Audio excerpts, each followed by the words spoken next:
The saddlebag is one of the most successful accessories by Dior. When I think of the 2000s, this bag immediately comes to mind.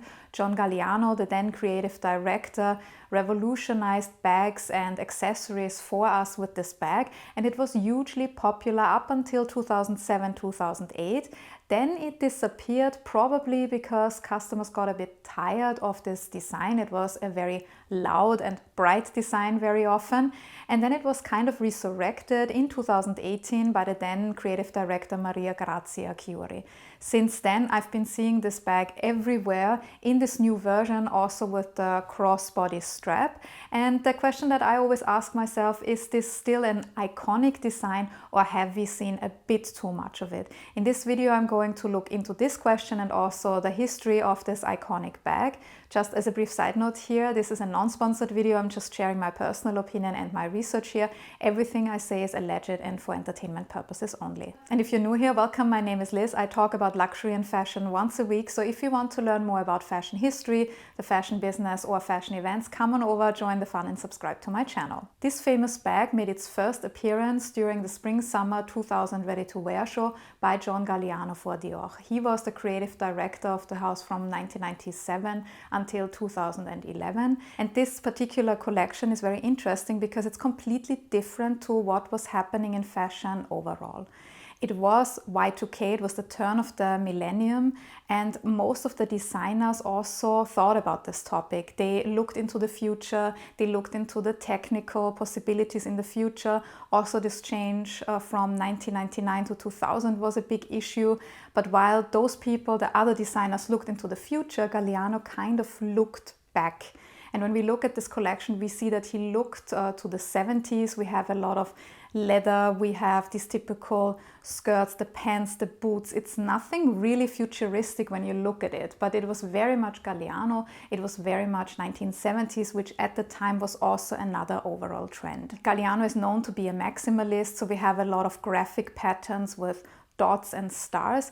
And also Galliano's fashion is not always the most practical one. And then you see this small bag, again, not the most practical bag because it was rather small.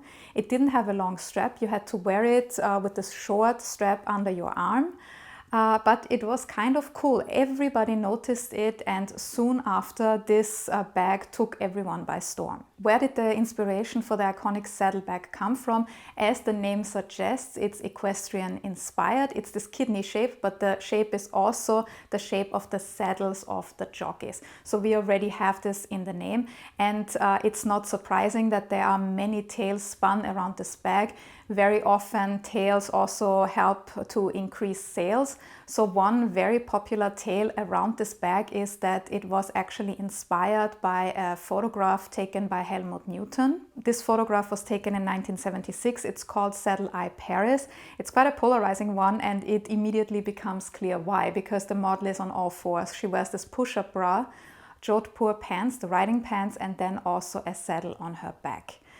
Of course, people then said, oh, because of this picture, John Galliano was inspired to do the saddlebag. And yes, it may be likely. I'm sure that Galliano knew about the picture. He's very much interested in art and photography. But it's actually not confirmed. It is possible because on the one hand, it also corresponds to Galliano's sexiness of his clothes, and also it provoked. And this is also something that John Galliano did with his fashion. So it's not completely out of the question that he may have been inspired by this, but it has never been confirmed, neither by Dior nor by John Galliano. But we can confirm one thing. Obviously, John Galliano has a certain passion for horses. Throughout his career, he has been involving equestrian elements. Also, his runway shows often have this theatrical element, and he also used horses on the runway. And in 2019, for his collection for Margiela, he said he was inspired by the horse called Blue, who he met during his equine therapy in Arizona. So it may have been the Helmut Newton photograph, which would be the better story for marketing. It may have been John Galliano's passion for horses. But I have to say here that John Galliano did not invent the saddlebag itself. Saddlebags had long been part of horseback riding long before the saddlebag by Dior was launched. These bags were usually attached to the saddle, they were clipped on. And the reference to these saddlebags is clear because the shape, this kidney shape, is the signature saddlebag shape. But also this letter D, which is attached to the bag, is more than just the capital letter of the logo and the name Dior. It's actually a stirrup and again a reference to horseback riding. Another reason why so many people tend to see a link to the Helmut Newton photograph was the ad campaign in the year 2000 for this bag, where we have these two models and they are kind of intertwined. It's also very sensual, and then people said, oh, this is a reference of this original Helmut Newton photograph. So this story may or may not be true. Shortly after its launch, this bag got so popular. I remember seeing it everywhere. And part of this huge success was also the reason that it had a cameo in Sex and the City. You may remember Sex and the City was also the reason why the Fendi baguette bag got so famous. And in season 3, episode 5, Carrie carries a saddlebag. It's not the usual logo saddlebag that was so popular at the time. It was a different model.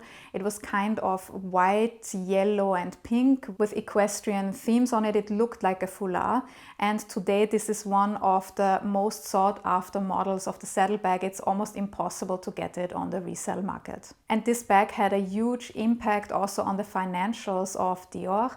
It is a bit tricky to find concrete numbers about the brand because they are part of LVMH and they do not publish the exact numbers for every segment of Dior. But according to an article in WWD, already 1 year after its introduction, the bag contributed or drove the accessories business up by 60%. And Galliano and Dior capitalized on this popularity and kind of turned it into a collectible because it was very smart. The base form of the bag was always the same, but then they released it in different editions. This is also similar to what Maria Grazia Chiuri later did with the book tote, that you release it in different editions because you may already have one book tote or saddlebag, but then it comes out in a different design and it makes it more interesting to you and it kind of becomes a collectible. The most popular, the most famous pattern, of course, was the oblique pattern, this logo pattern by Dior.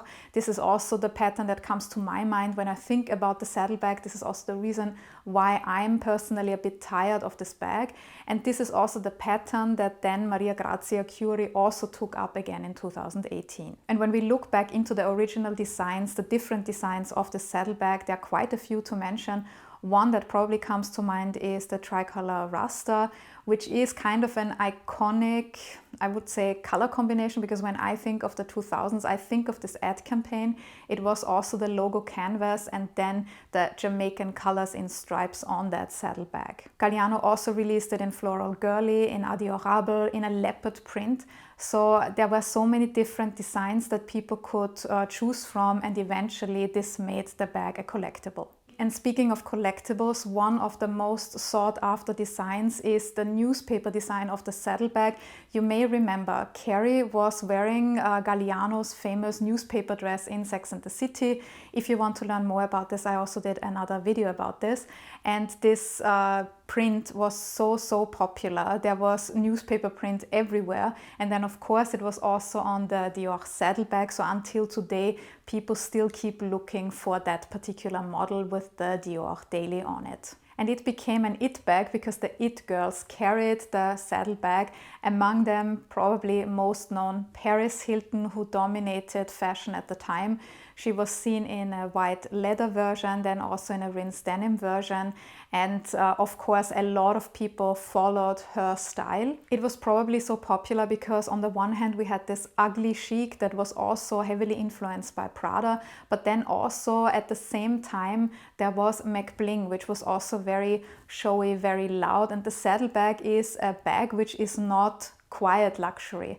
When you see the shape, when you see the logos on it, very often you immediately know what bag it is. So this also corresponded to the overall developments in fashion at the time. 6 years after he created the bag, John Galliano called it a classic, and to celebrate his 10th anniversary as creative director of the brand, he released 12 different styles of the brand, paying tribute to 12 different countries. For example, China, Mexico, or India, and he took up elements of these countries. And when you look at the bags, you immediately get which countries they are referencing. And I would like to show you the India bag here. It's in this signature pink, where we also immediately think of India. It's very opulent with the gold details, with the embroidery on it. And these details are actually made with a traditional Indian technique called gotapati, which is an embroidery applique technique, where you use sari ribbons or other ribbons, and they are then kind of like sewn onto the material. And in former times, real gold or silver was used, and slowly it was replaced by copper, and nowadays very often polyester is used.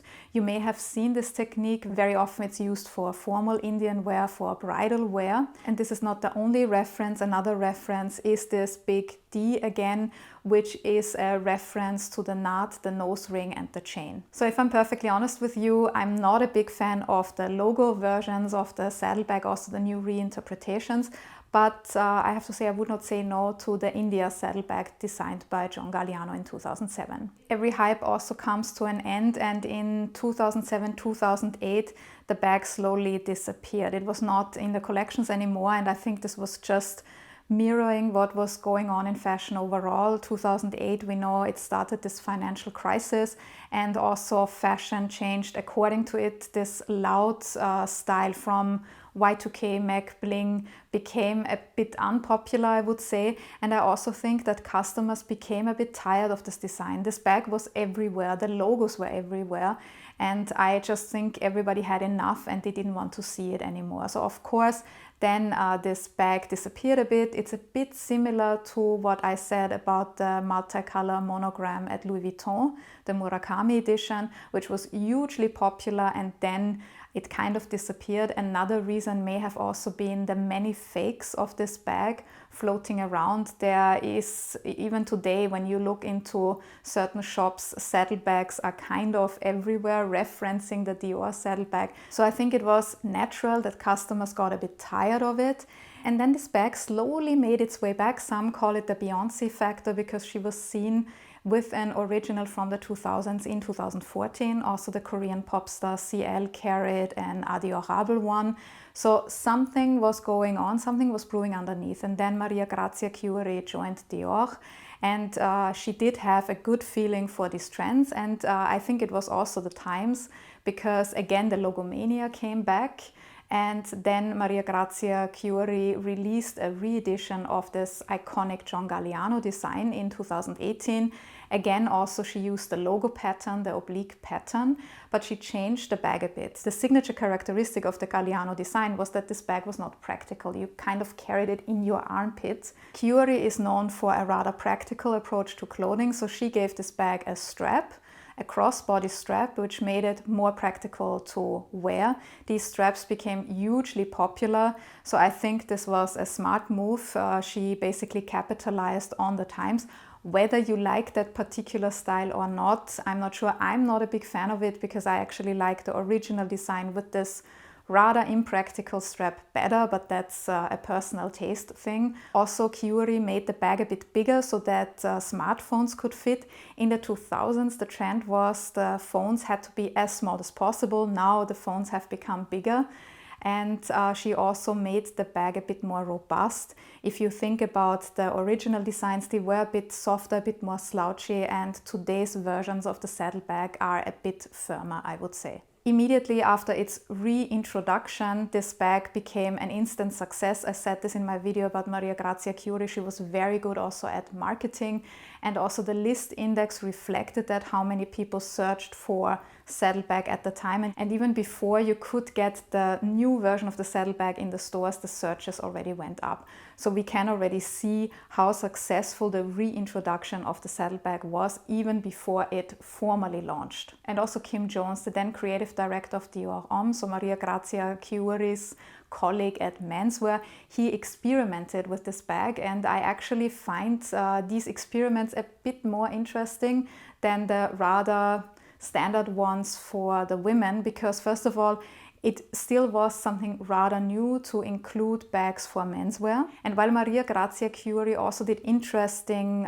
things with the saddlebag for the women, for example, a collaboration in 2023 with Andalusian artisans, I find it a bit more exciting what Kim Jones did, because he collaborated with Matthew Williams, who is the co-founder of the brand 1017 LX9SM, and they worked with the saddlebag in different styles. There was a crossover version, there was a belt bag, there was a backpack interpretation, so this was quite interesting. And then in 2019, Kim Jones again collaborated with Matthew Williams, but also with Japanese illustrator and artist Hajime Sorayama.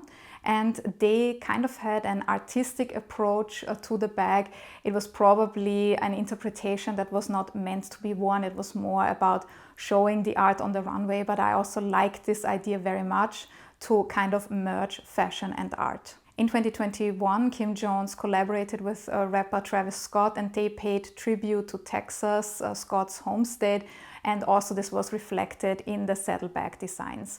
So as we can see, the saddlebag was an instant success. It then kind of disappeared, then it came back, and it's still pretty much around. I personally have to say that I'm a bit tired of the standard versions of the saddlebag, especially the logo ones, but I very much like the vintage items, the ones that are very hard to find, of course. And what about you? I really want to know what you think of this bag. Did you like the Galliano versions, or are you more into the modern versions, or are you kind of over this bag? Let me know in the comments below. And if you enjoyed this video, there are 2 simple things that you can do to let me know. First of all, hit that like button and also subscribe to my channel if you haven't done so already. If you prefer to read about fashion, I have a lot of articles on my website, thepinklookbook.com, and if you have time, you can also check out my fashion label, Pelagona. And if you enjoyed this video about an iconic design by John Galliano for Dior, I actually have another video for you which may be interesting. Thank you very much for watching this video, and see you in the next one.